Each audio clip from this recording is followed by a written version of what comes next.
கூட பிறந்தவங்களுக்கு கூட இந்த மாதிரி மனசு வராது. அண்ணா போதும்ண்ணே. போதாது தம்பி. நான் உனக்கு நன்றி மட்டும் சொன்னா போதாது, வேற ஏதாவது பெருசா செய்யணும். செய்வேன். இந்த கேஸ் முடிஞ்சு சொத்து என் கைக்கு வரட்டும், அப்போ உன்னையும் இந்த ஊர்ல பெரிய ஆளாக்கி காட்டுறேன். என்னை பார்த்து கையெடுத்து கும்பிடுற இந்த ஊர் உன்னையும் பார்த்து கும்பிடும். என்னென்னமோ பேசிக்கிட்டு நான் ஒன்றும் என் சொந்த பணத்தை எடுத்து கொடுக்கல. அது முதலாளி வீட்டில் கொள்ளை அடிச்ச பணம்.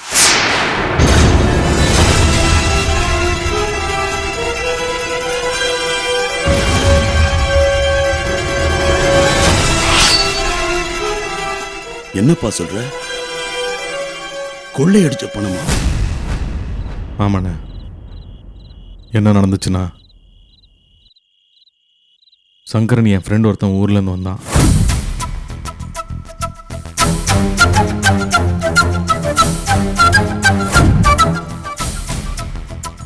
கொள்ளை அடிச்ச பணத்தோட என்னையும் வெளியில இழுத்துட்டு வந்தாங்க.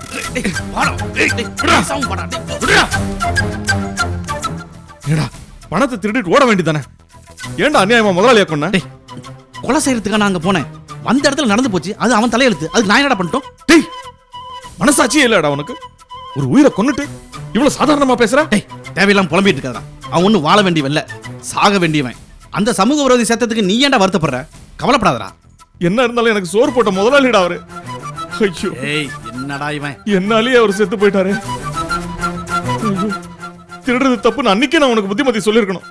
இதோ போராத காலத்துல ஒத்துக்கிட்டு இவ்வளவு பிரச்சனை வந்துருச்சு பாரு.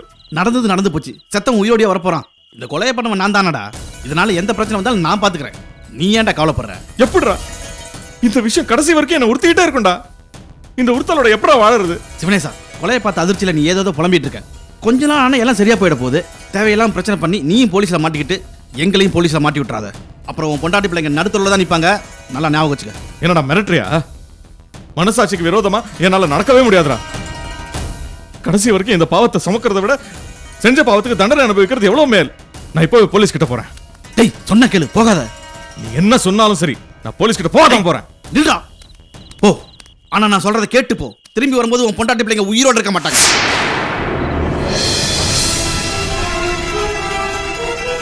என்னடா சொல்ற?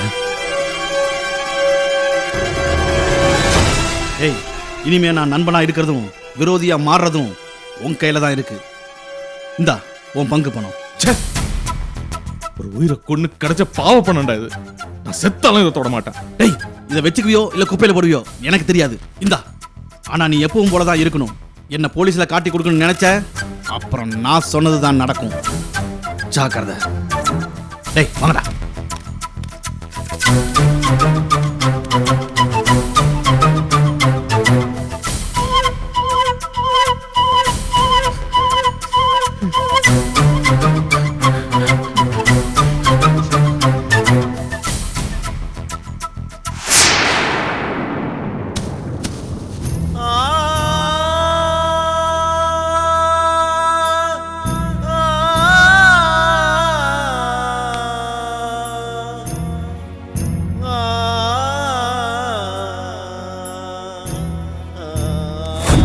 இந்த விஷயத்தை நான் எப்படி போலீஸ் கிட்ட சொல்லுவேன்?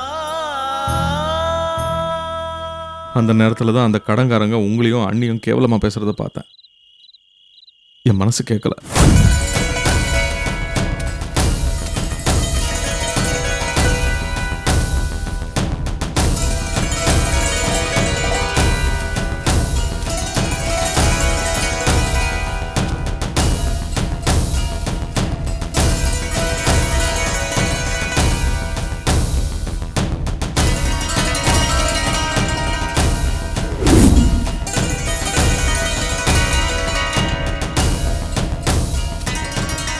அதனால தான் அந்த பணத்தை வீசின இடத்துக்கு பகலில் போனால் பிரச்சனை வரும்னு ராத்திரியில் தேடி போய் அதை எடுத்துக்கிட்டு வந்து உங்ககிட்ட கொடுத்தேன். அந்த பாவ பணம் ஒரு குடும்பத்தை காப்பாற்றுற நல்ல காரியமாவது செய்யட்டோன்னு தான் உங்ககிட்ட கொடுத்தேன். நான் உங்கள் பார்வையில் வேணால் நல்லவனாக இருக்கலாம், ஆனால் தர்மத்தோட பார்வையில் நான் ஒரு பாவினே. என்ன செஞ்சு இந்த பாவத்தை தீர்க்க போறேன்னு தெரியல. அண்ணா, தயவு செஞ்சு இந்த விஷயத்தை யார்கிட்டயும் சொல்லிடாதீங்கண்ணே. சேச்சா, சத்தியமா யாருக்கிட்டையும் சொல்ல மாட்டேன்ப்பா. சரிண்ணே. மீனாட்சி என்னை காணோம் தேடுவா. நான் முன்னாடி போயிடுறேன். நீங்களும் சீக்கிரம் வந்துருங்கண்ணே. நான் வரேன் தம்பி, நீ போ. சரிண்ணே.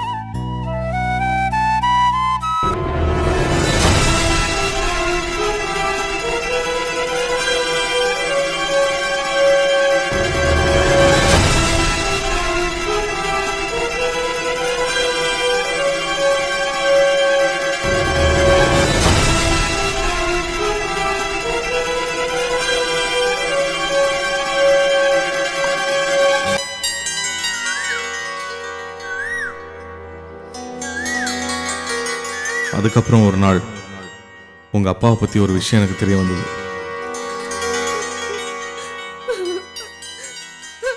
கவிதா, தயவு செஞ்சு அழறத நிறுத்துறியா? நீயும் நானும் பார்த்து பேசிக்கிறது கொஞ்ச நேரம் தான், அதையும் இப்படி அழுது கழிச்சிட்டா எப்படி? சொன்ன கேளு கவிதா, அழாத. அழாம வேற என்னங்க பண்ண சொல்றீங்க? விளையாட்டு மாதிரி 2 வருஷம் ஓடிடுச்சு, இன்னும் என் கழுத்துல தாலி ஏறல. கடைசி வரைக்கும் ரகசியமாவே குடும்பம் நடத்தணும்னு முடிவு பண்ணிட்டீங்களா?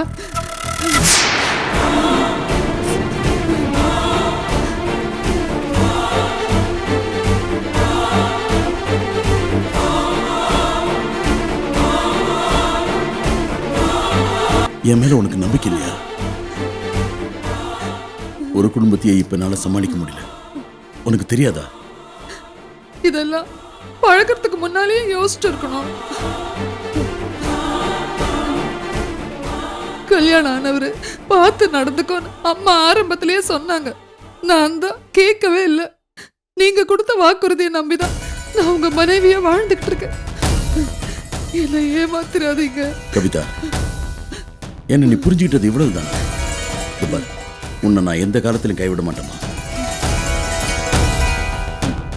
சீக்கிரமாவே கேஸ் முடிஞ்சு சொத்தெல்லாம் என் கைக்கு வரப்போகுது. இந்த பார், அதுக்கப்புறம் நான் உன்னை ராணி மாதிரி வச்சு காப்பாத்துறேன். வீடு, காரு எல்லாம் வாங்கி தரேன். கொஞ்ச நாளைக்கு பொறுமையா இருமா. 2 வருஷத்துக்கு முன்னால இதையதான் சொன்னீங்க. கேஸ் முடியறதுக்குள்ள என் வாழ்க்கையே முடிஞ்சிரும் போல இருக்கு. கவிதா, இன்னும் கொஞ்ச நாள் தாம்மா, எனக்காக பொறுத்துக்கமா. கண்ணை துடைச்சுக்க. சரி சரி, நேரம் ஆயிடுச்சு, நான் கிளம்புறேன்.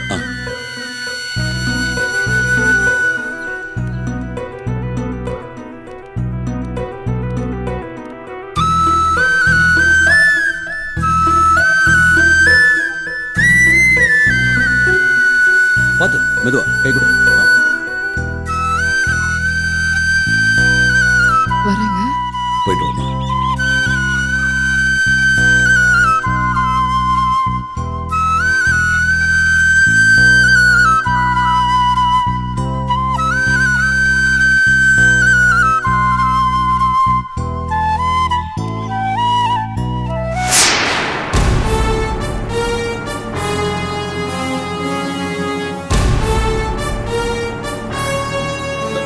சிவனேசா, நீ எங்க இங்க?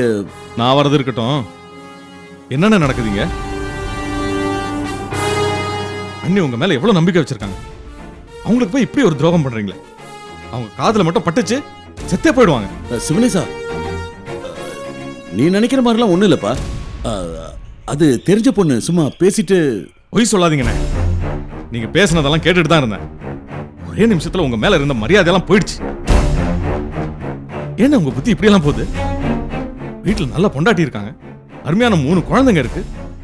எல்லாத்தையும் விட்டுட்டு என்ன இப்படி?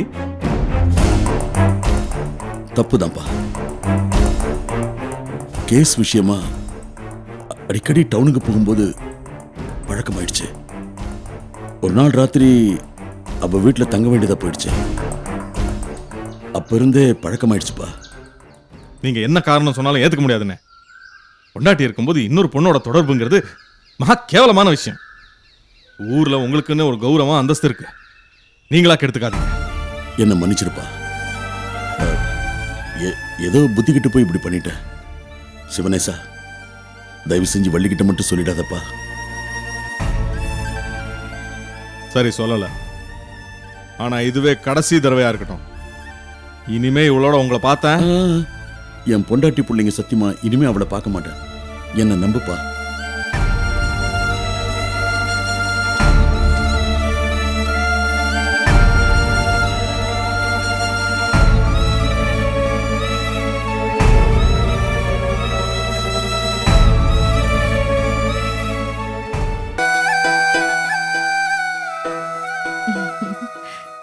என்னன்னே தெரியல மீனாட்சி. கொஞ்ச நாளாவே எல்லாமே நல்லதாவே நடந்துட்டு இருக்கு. சிவனேசனால எங்க கடன் தொல்லையெல்லாம் தீந்துருச்சு. கேஸும் எங்களுக்கு சாதகமாவே முடிய போகுது. சீக்கிரமாவே சொத்தெல்லாம் அவர் கைக்கு வந்துடும் நினைக்கிறேம்மா.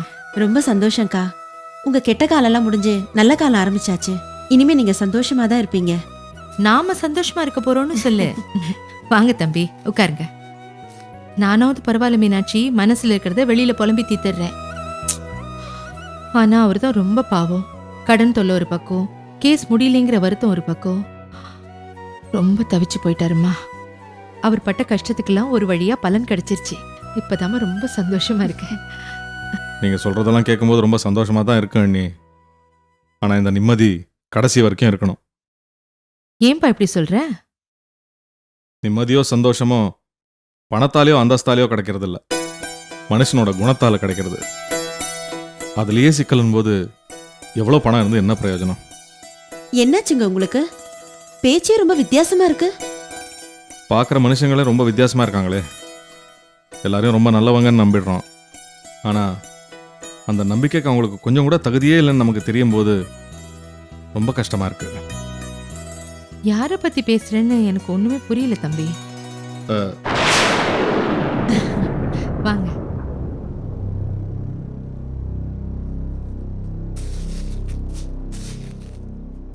நான் பொதுவாக தான் நீ சொன்னேன். ஆ, பொதுவாக நம்மளை சுற்றி இருக்கிறவங்கள பற்றி நமக்கு எல்லாம் தெரியும்னு நினச்சிட்டு இருப்போம். ஆனால் ஒவ்வொரு மனுஷனுக்கும் தெரியாத முகம் ஒன்று இருக்கு. அதை நீங்கள் நல்லா தெரிஞ்சுக்குங்க. சிவனேசா, நீ தேவையில்லாம ஏதோ பேசிட்டு இருக்க. உன் முதலாளி உன்னை ஏமாத்திட்டாருன்னு எல்லாரையும் அப்படி நினைக்கிறது தப்புப்பா. அண்ணே, நாமளும் மனுஷங்க தானே, மாற மாட்டோமா என்ன? மீனாட்சி, வரேன்க்கா.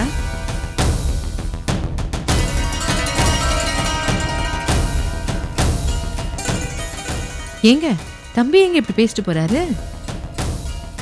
வேலை கிடைக்காத கவலை, ஏதோ உளறிட்டு போறான். போட்டு விடு.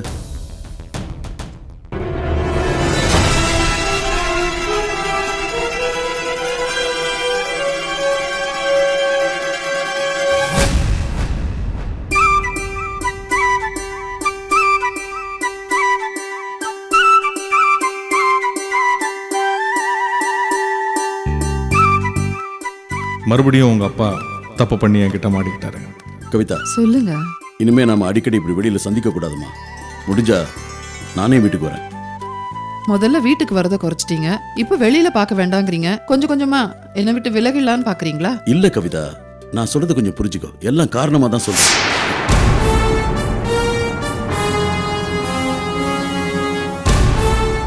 என்னென்ன முழிக்கிறீங்க? நான் எதிர்க்க வருவேன்னு எதிர்பார்க்கல. ஒழுக்கத்தை தவறிட்டீங்கன்னு நல்லா தெரியும். ஆனா வார்த்தையும் தவறுவீங்கன்னு கொஞ்சம் கூட எதிர்பார்க்கல. சிவனேசா, இது என் சொந்த விஷயம். இதுல நீ தலையிடாத. நான் உங்க தம்பின, நீங்க பண்ற தப்பு எல்லாத்தையும் வேடிக்கை பார்த்துட்டு சும்மா இருக்க முடியாது என்னால. நிறுத்துடா. என்னடா தம்பி, நீ என்ன கூட பிறந்தவனா? பணம் கொடுத்ததால தானே இப்படி பேசுற? ஒரே வாரத்துல அந்த பணத்தை உன் மூஞ்சில விட்டு எறிகிறேன், பொறுக்கிட்டு போடா. எனக்கு இந்த அறிவுரை சொல்ற வேலையெல்லாம் வச்சுக்காத. பணம் ஒரே நாள்ல மனுஷனை மாத்திடுமான? சரி, நீங்க எப்படி வேணா மாறிட்டு போங்க. ஆனா அன்னைக்கு மட்டும் துரோகம் பண்ணாதீங்க, அப்புறம் நல்லாவே இருக்க மாட்டீங்க. சாபம் விடுறியா? போடா. என்ன வள்ளிக்குட்டை போட்டு கொடுக்க போறியா? அவ ஒரேடியா போய் சேரணும்னா தாராளமா போய் சொல்லு. இனிமே உங்ககிட்ட பேசி பிரயோஜனம் இல்லை. இத பாருமா, நீ யாரு என்னங்கிறதெல்லாம் எனக்கு தெரியாது. இன்னொரு பொண்ணோட வாழ்க்கையை பங்கு போட்டுக்க நினைக்கிறது மகா பாவம். அந்த மாதிரி ஒரு வாழ்க்கை அமைஞ்சாலும் அதுல சந்தோஷம், நிம்மதி எதுவுமே உனக்கு கிடைக்காது. உன்னை கெஞ்சி கேட்டுக்கிறேன், அண்ணனை போக விடு, அண்ணிய வாழ விடு. ஏய், இதே விஷயத்த உங்க அண்ணி கிட்ட போய் சொல்லு. இவரை எனக்கு விட்டு கொடுத்துட்டு அவளை எங்கேயாச்சும் போய் தொலை சொல்லு. பொம்பளையா நீ? தப்பான தொழில் பண்றவளுக்கும் உனக்கும் என்ன வித்தியாசம்? ஏய் நிறுத்துறா. இதுக்கு மேல இவளை பத்தி ஒரு வார்த்தை பேசுன கொன்னுடுவேன். என் கண் முன்னாடி நிக்காத, போடா. போறேன்ன. ஆனா என்னைக்கு இருந்தாலும் உங்க 2 பேர் உறவை நான் பிரிக்காம விட மாட்டேன். ஏய் போடா.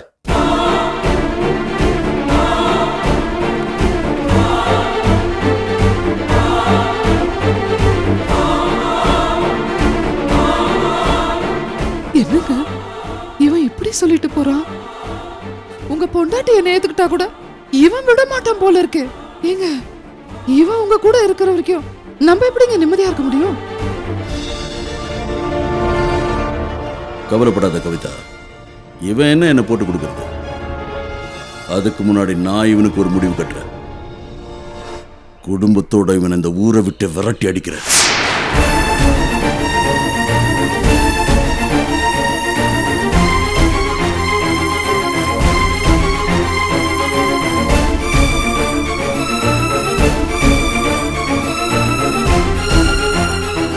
என் புருஷன் அவர் முதலாளி அண்ணாமலை கொண்டுட்டதா ஊரெல்லாம் பேசிக்கிறாங்கக்கா. ஐயோ, இது என்னடி அநியாயமா இருக்கு? இந்த கூறுகட்ட ஜனத்துக்கு அறிவு